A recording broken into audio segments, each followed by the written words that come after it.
Hello, everybody. It's Dr. Metzger, and today we're going to read the Cello of Mr. O. Hope you're all doing well.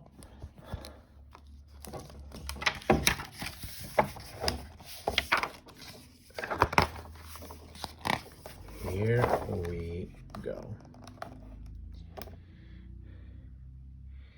Here we are, surrounded and under attack. My father and most of the other fathers, the older brothers, even some grandfathers, have gone to fight. So we stay, children and women, the old and the sick, managing as best we can. I am afraid almost all of the time. At night, from my window, I can see the white trails of tracer fire and the orange flash of mortars in the sky. I pretend I am watching shooting stars and meteors.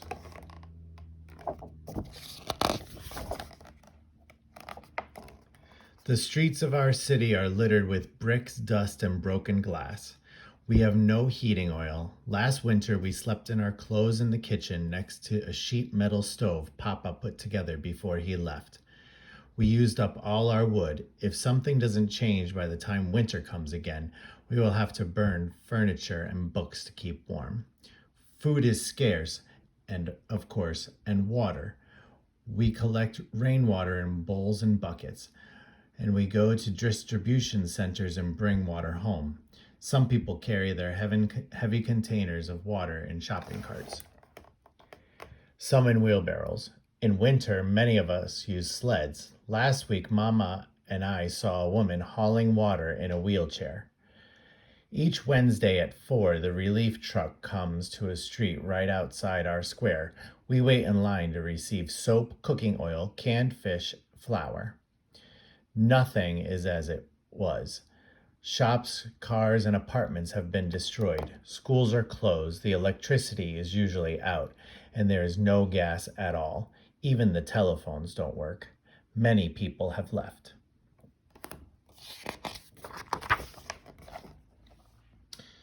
Some, like Mama's friend Myra, stay because they have no place else to go. And some, like my mother, have decided to stay no matter what. Mama can't stand the idea of Papa coming back to nothing. She wants us to be here. Mama sighs. This is not the first time in history that such a thing has happened, she tells me. It may not be the first time it has happened, but it's the first time it has happened to me, and I am angry most of the time.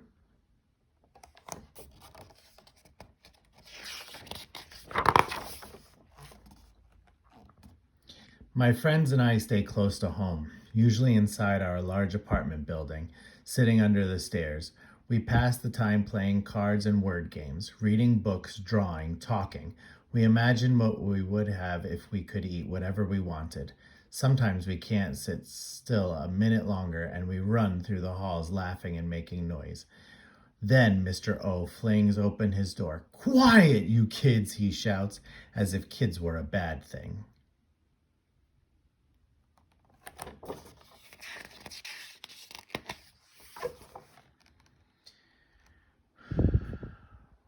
When the relief truck comes at 4 o'clock on Wednesdays, everyone goes into the street. It feels like a party, being outside with so many other people for a change. Even Mr. O stands in line, but he doesn't chat, he just waits, looking away from the rest of us.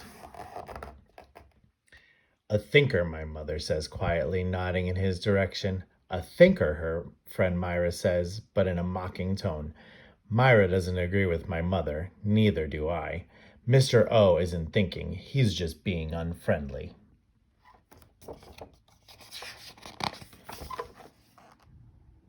We children don't like Mr. O. Whenever one of us can find a paper bag, we blow it up in the air and then pop it right outside his apartment door. It sounds just like a shell exploding. We laugh and run, imagining his fear. When he's not waiting in line for supplies with the rest of us, Mr. O plays his cello.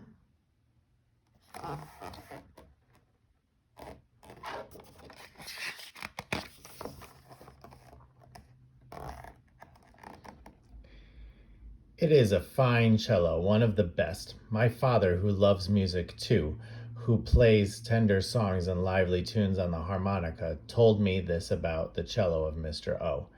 The front and the back of that excellent cello were carved out of German fiddleback maple and hand rubbed with a special polish made in France, said my father.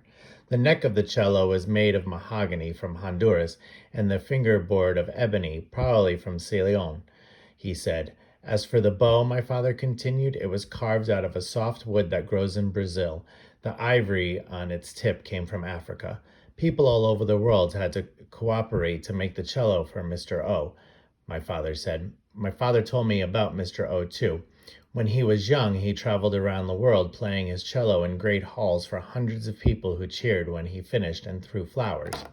If my father knew about paper bags, he would be angry. But Papa is far away, fighting somewhere in the mountains. He has taken his harmonica, all his warm clothes with him, and we have no idea when we will see him again. It is 4 o'clock in the afternoon, a dull fall Wednesday. My friend Elena and I are playing jacks under the stairs. We hear the supply truck roar up. We are lazy, and for once we don't rush outside to wait with the others. We hear the footsteps of people leaving their apartments, leaving the building. We hear the murmur of talk and laughter. Then we hear the rocket hit.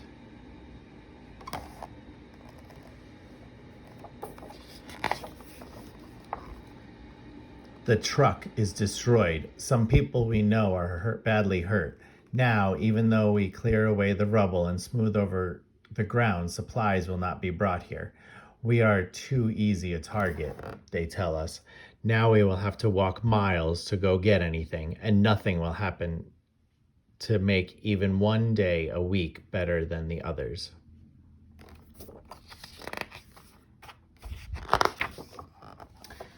But on the first Wednesday after the rocket, at exactly 4 o'clock, Mr. O appears, all dressed up, carrying his cello, carrying a chair. He marches out into the middle of the square where everyone can see him. He sets up his chair. He takes out his cello. He tightens his horsehair bow and rubs it with rosin. Then he takes a deep breath. He plays. The music of Bach, Mama tells me, her face shining as we listen to the complicated music, the powerful and reassuring notes. How he plays our Mr. O, as if he were on stage of a grand warm hall, playing for the people who will throw flowers, as if he were not alone in the center of a deserted square in the besieged city, where even a relief truck will no longer come.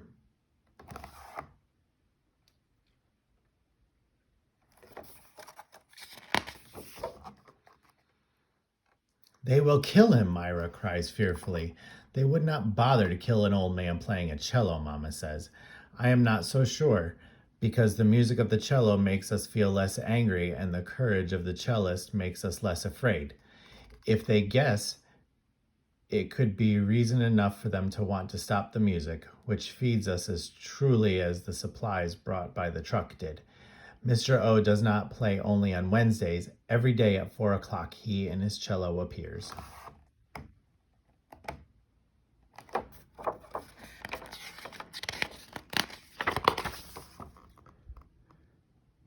One day after he has started playing, Mr. O gets a cramp in his leg. He leans the cello against his chair and hobbles about, shaking his leg. We hear a fuselage of exploding shells.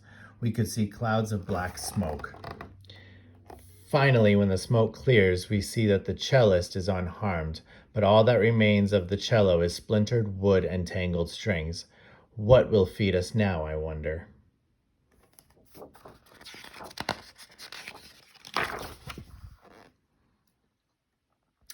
It is the very next day that I find the brown paper bag. It is a small one and crumpled. I smooth it out as best I can. Then I put it under Papa's heavy dictionary and leave it there all night. In the morning, I chose the best crayons I have from the cigar box where I keep them. Most of them are now just stubs of crayons. Still, I have many different colors left. Carefully, on the crinkly paper bag, I draw a picture of Mr. O in his dark suit sitting in a chair playing a cello. Then I draw bright flowers falling all around him. When I finish, I take the picture and tiptoe up to Mr. O's apartment. I press my ear against the door and listen. Silence. Carefully, quietly, I slip the picture underneath the door, and then I run.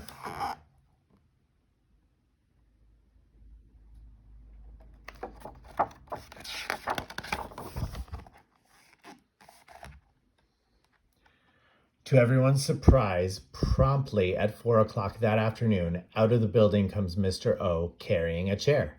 He sees me at my window and he bows to me and smiles. Then, from the pocket of his coat, he draws a small shiny object, a harmonica. From then on, for 1 hour every single day, Mr. O sits in the square and plays his harmonica.